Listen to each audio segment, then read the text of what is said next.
40 apprentis chercheurs. Mais comment sont-ils arrivés à la science? Comment leur intérêt a-t-il été éveillé? Et c'est quoi réellement la science? Grande question, petite histoire. Comment ça marche?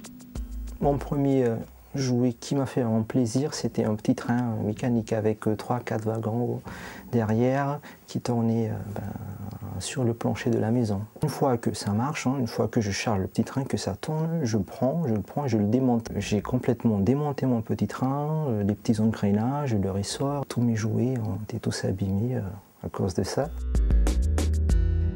Essayer de se demander comment ça fonctionne.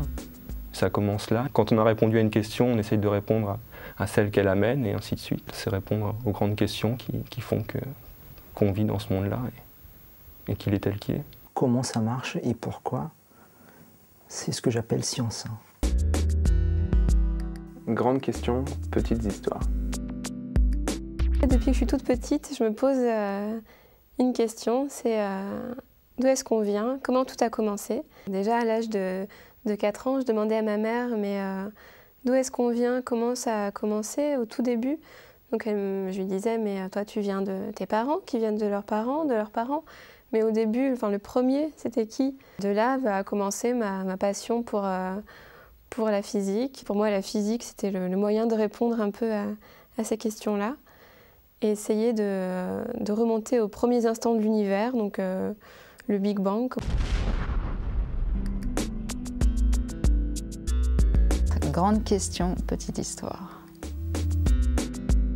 Très jeune, j'ai pensé que plus tard, je pourrais déployer mes énergies pour pouvoir sauver des gens de maladies. Et donc, je me disais, non, pas être médecin comme mon père, parce que il vient, il soigne les malades, mais il ne fait pas avancer vraiment les choses.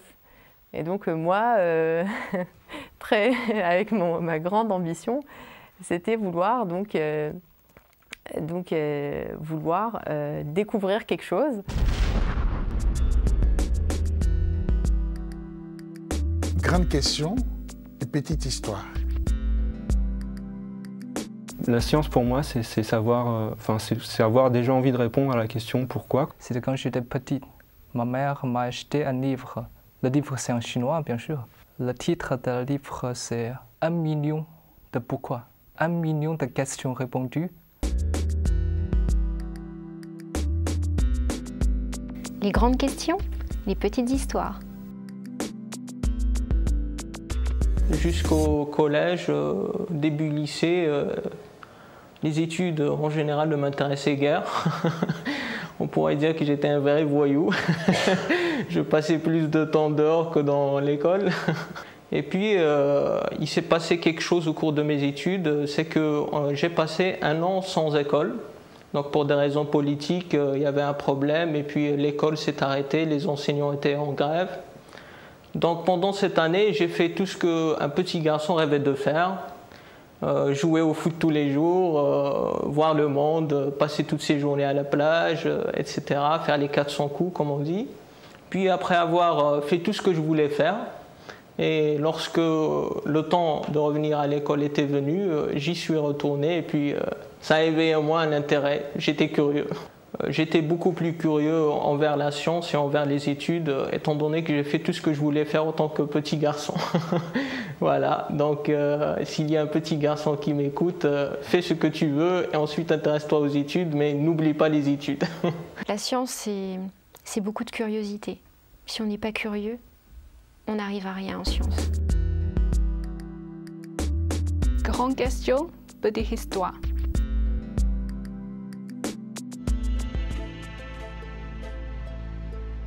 Ma motivation pour la science est venue très très tôt, depuis le collège-lycée. J'étais encore en Guinée et je voyais les missions de la NASA. Par exemple, le robot Spirit qui a été envoyé sur Mars. Ça m'intriguait.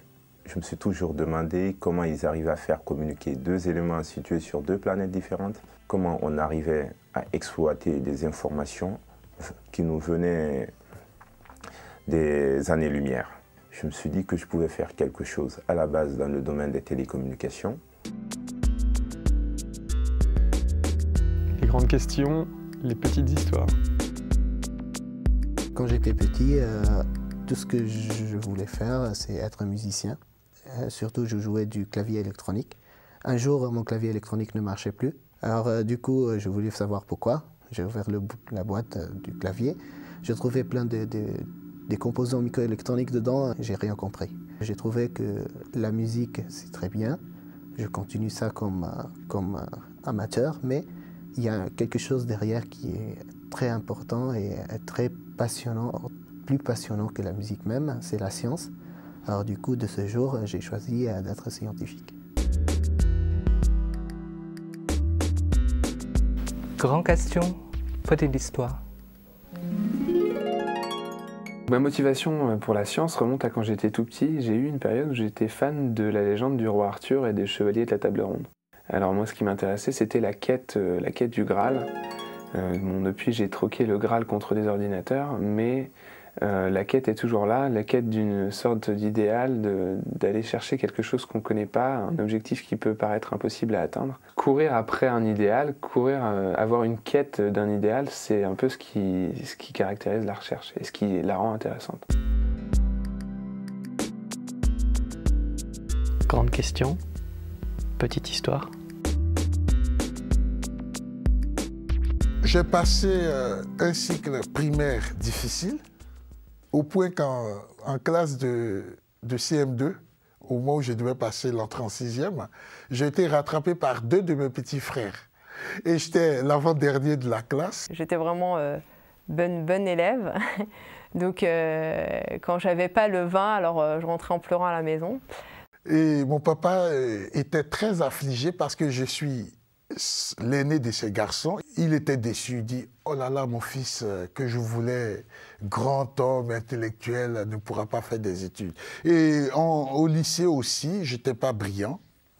Tout s'est déclenché à l'université.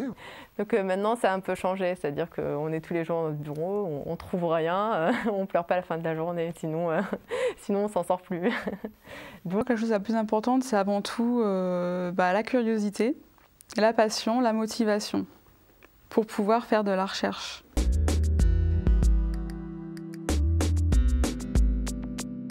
Grande question, petite histoire. Jusqu'en terminale, je ne m'intéressais pas trop à l'actualité, ce qui nous entourait véritablement, même les faits politiques.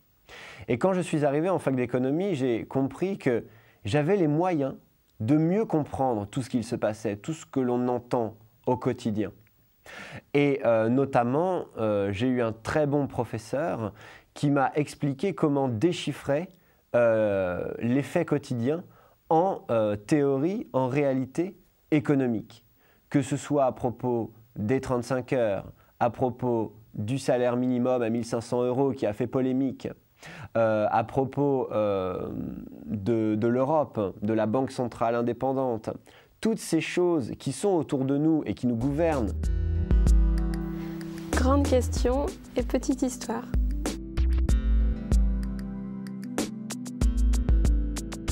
Je suis ingénieure en chimie analytique, donc je me suis orientée vers cette section. Regardant les séries télé comme Les Experts et tout ça, ça donne envie de comprendre de quoi est composé chaque objet. Pourquoi pas travailler avec la police, dans les labos de police, comme dans les grandes séries.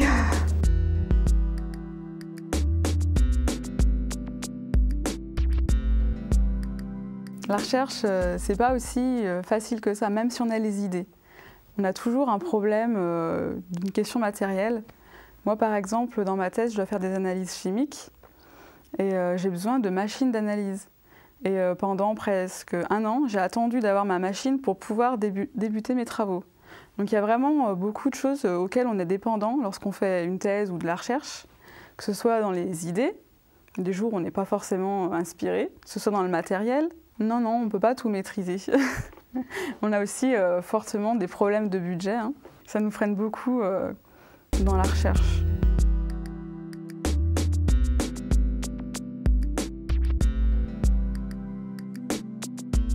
La science pour moi, c'est comme la philosophie pour Socrate. C'est tout simplement je ne sais pas. En science, c'est pas qu'on sait, c'est qu'on ne sait pas. Il y a toujours des choses qu'on ne connaît pas, et au moment où on le découvre, c'est là que c'est magique. Alors, bon, même, il y a des choses qu'on ne comprend pas, on va le voir 50 fois, 10 fois, 50 fois, 100 fois, 1000 fois, ce sera toujours aussi magique. Mais le fait de savoir comment chaque petite particule, par exemple, s'attache les unes aux autres pour faire cette réaction, c'est déjà magique de se dire que ça marche comme ça.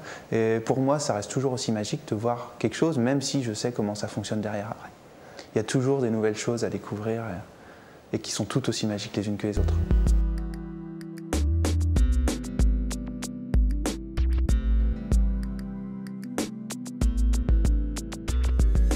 Contrairement à ce qu'on pense, on est loin de tout savoir. Plus on avancera, plus on pourra répondre à une question, et il y aura encore une autre question qui va se poser derrière. On ne peut pas s'arrêter. Si on a trouvé quelque chose, il faut continuer dans un autre domaine, dans une autre question. Voilà, il restera toujours quelque chose à découvrir. De toute façon, l'univers est infini, donc on pourra toujours aller plus loin, toujours découvrir de nouvelles planètes, par exemple. Et bien, sur la Terre, il est probablement encore plus difficile d'aller dans le noyau de la Terre plutôt que d'aller dans l'espace. Et même si un jour on arrive à aller dans le noyau de la Terre, il y aura toujours la question de se poser comment ça va évoluer, parce qu'on est sur le moment présent, mais après, dans le futur, on ne sait pas. Donc on pourra toujours avoir des hypothèses, mais on n'aura jamais, on ne sera jamais vraiment sûr.